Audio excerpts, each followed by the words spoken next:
सुन रे, नाम ही काफी बा। कौशल कोहिनूर।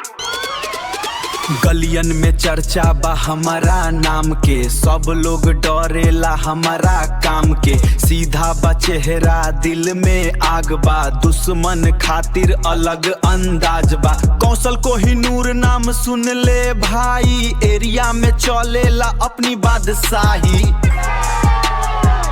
पूरा इलाका जानेला। रात भर मेहनत दिन कर काम, धीरे धीरे बढ़त जाए नाम।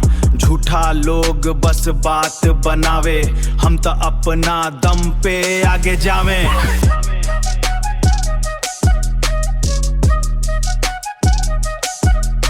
दिल में जिगर बा कौशल कोहिनूर, पूरा शहर इधर बा।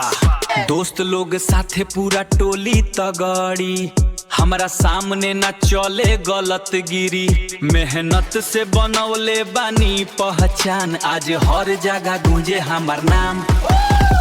कौशल कोहिनूर नाम सुन ले भाई, एरिया में चलेला अपनी बादशाही।